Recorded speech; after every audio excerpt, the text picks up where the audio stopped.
Hello， 大家好，我是冉成。今天我要说的是JoJo第6部中那个最全能的辅助刺客——斗魂骇客。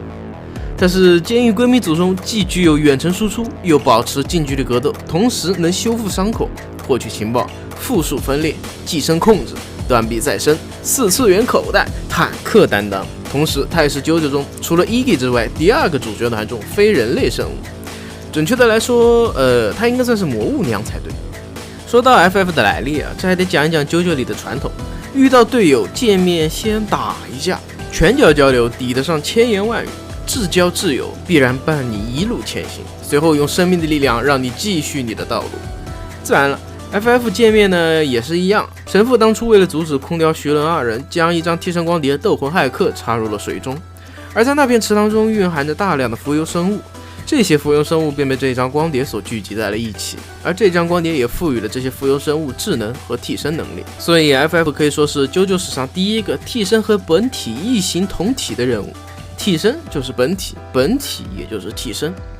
或许我们可以这么理解，斗魂骇客本身就是替身，同时它的存在也是它替身能力的体现。斗魂骇客的浮游生物大多数为灰黑色，在有水分的情况下呈现黑色石油状粘稠的液体，其本身形态非常的纤细，但力量却超出常人。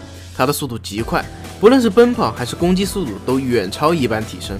全身具有大量的齿轮机械和传动轮等设计，颜色呢由黑、黄、灰3色组成，无明显的性别特征，但是它的胸肩和臀胯比例更符合男性身形。在多数情况下，斗魂骇客都需要附身在生物身上，因为其活动呢离不开水源，而且必须是25摄氏度左右的水温。水温过低会影响浮游生物的活性，而水温过高则会直接导致浮游生物的死亡。正因为斗魂骇客就是由浮游生物附集而成，所以说生存环境至关重要。也正是因为此，一旦拥有了大量的水源，其生命力可以说是近乎于无限的。本身受斗魂骇客影响的浮游生物，其再生能力呢非常的强。也可以说，单看再生能力，几乎接近于完美形态状的卡兹了。从只剩一点皮毛的浮游生物群，在天气召唤出来的一场大雨中，没出一会儿便完全的恢复了。同时，也正是因为这一点，斗魂骇客可以随意改造自己的身体，在水源充足的时候，甚至可以形成一方自己的领域。在这种状态下，斗魂骇客的攻击力可以说是非常的恐怖。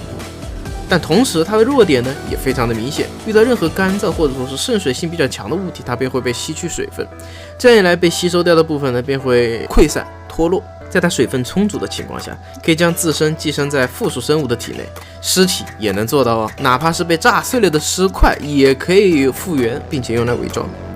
这些身体和本体享有同一个意识，也就是说它只要保持身体的湿度，斗魂骇客可以去到任何地方。由于我之前说过斗魂骇客的特性，在脱离了寄生体或者说是依旧是一具完好的尸体的情况下，它必须时刻接触水，不然浮游生物要不了多久便会消耗完它储存的水。同时也是因为其外形，在被徐伦征服后，斗魂骇客选择进入了被炸死的艾特罗身上。在修复好这具尸体后，他也自称 FF， 也就是 Foo Fighters。关于这个乐队的故事，大家有兴趣呢可以自己去了解一下，我在这里呢就不过多赘述了。只要大脑保存完好， FF 可以获得寄生者本人生前的一切记忆，同时呢这具身体原本的像心脏大脑之类重要的器官就不会再弱点了。虽然体内依旧会有血液，但是血管和其余器官都已经被浮游生物给代替了，也就是说即便切断了头颅，击穿了头部，融化了面部，你像断肢什么的，其实都不会对其造成致命伤。由此一来， FF 真正的弱点呢就只剩下了3个。一，身体内的水分被耗尽，像如果 FF 寄生在人体内，就会不断的消耗人体内剩余的水分，一旦耗尽水分，被寄生的人的身体就会化成恐怖的干尸，这种干燥程度几乎是一碰就全是粉末化到彻底干燥。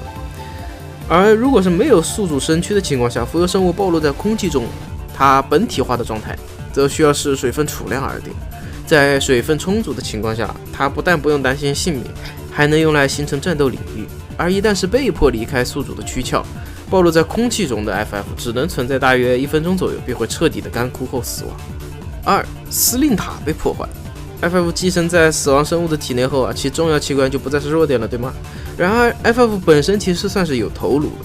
根据漫画中的情节，FF 拥有一群可以发布指令的浮游生物群，同时这也应该是第一批被斗魂骇客替身光碟所赋予智能的那一群。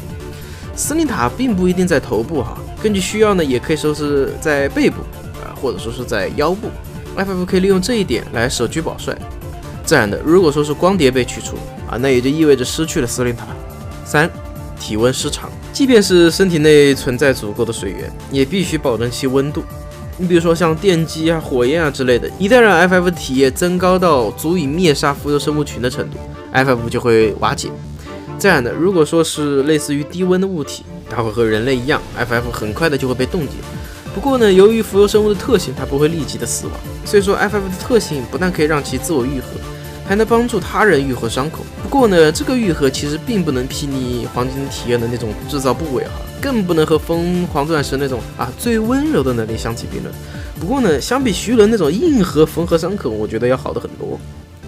根据漫画内的描述 ，FF 是通过将自己身体的一部分分离后，覆盖在他人伤口上，在止血的同时加快其伤口的自我愈合能力。但同时这也需要消耗不少的水分。这一点其实也可以用来攻击。你像 FF 可以将自己的手指化为武器，在手部加压后，从指尖喷出数块体液子弹。这些子弹的破坏力虽然不足以打穿混凝土墙壁，但足以射穿人体。而即便的子弹被拦截下来，也可以远程操纵这些体液子弹继续破坏他人的身躯。这种攻击可以说是非常恐怖了。不过呢，如此强力的能力呢，它自然也会有限制。以上的一切情况都是在 FF 储水量非常丰富的时候才能使用。随着水弹的使用次数增加其威力和操纵性也会降低。在水量降低后子弹就不能额外的操纵了。铁身面板，破坏力 B。根据徐伦的亲口描述，其力量极其恐怖。如果不是徐伦提前用丝线将腹部掏空的话，FF 的力量应该可以一拳穿胸，所以说我觉得应该算是力 B 中的上游了。持续力 A。实际上只要 FF 活着，其替身能力就一直在发动。这一点呢，视频开篇我就介绍过了，所以说很好理解。但是呢，在缺水的情况下 ，FF 只能活大概1分钟左右。速度 A。力 B 速 A 虽然说是比力速双 A 要弱，但是那也是在顶尖对决中它算弱的。你像对付一下普通的敌人都可以算是极其恐怖的了。不论是其自我繁殖速度，亦或是治愈的速度，还是说出拳攻击的这个速度，还是说水弹发射的速度你不管怎么样 ，FF 都是速 A， 不然也不会面对艾梅斯的5A 还能不落下风。你像面对神父的问号面板，依旧能够逃脱。精密动作 C。FF 本身没有做出什么精密性动作的篇幅，不过呢，我个人认为其化身为浮游生物的时候，单个并不具备什么智能，而聚集成本体，也就是其精密性也会参照人类的标准。就算他附身的是全世界精密性最高的人，我觉得那也应该是 C。射程 C。由于其本体就是替身，替身就是本体，我们这里谈的射程其实就无非于谈谈其水弹的射程和替身的规则了。首先呢，我们先讲讲水弹的射程，这是取决于 FF 手指加压的强度，而这一点呢，同样取决于 FF 体内的液体储量。这个水弹射出去之后如果说目标点附近没有水源，很快这个水弹就消失了。但是替身本体在附身于人体之后，如果他不使用自己的任何能力，他对于水的需求也就像是一个普通人一样。所以说普通人能走多远的定义来定义一个 C， 我觉得也算是合理范围。成长性 B。 作为一个新生的生物和替身， FF 对于替身的开发速度可以算是极快的了。自然了，他的队友呢也不是简单人。 FF 的能力从最初的吸干人到后面的花样越变越多，不过呢，他退场的实在是太早了。不然我觉得在大结局的时候，你像如果 FF 还活着，那么在大海上他的替身能力可以算是领域之内无人能敌了吧，直接他妈吸干神父。毕竟你像他之前在水中差点把艾梅斯跟徐伦都干掉了嘛。FF 虽然前期作为敌人出现，但是由于他被神父强制性的施加了命令，而他被徐伦救活后呢，由于其本性转向守护徐伦。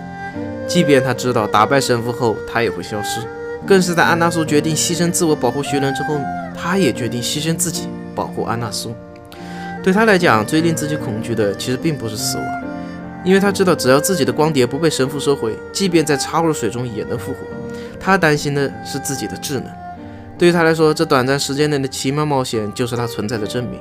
他不担心死亡，即便面对再大的危险，他也能奋勇地冲在第一位，为的是被自己最好的朋友永远的铭记住，就如同那倾盆大雨一般滋润了大地，却消失于放晴之后。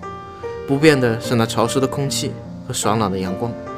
好了，我是暗晨，大家下一期想看我介绍第6部的哪个替身呢？欢迎在评论区和弹幕里留言哦。我们下期节目再见吧，拜拜。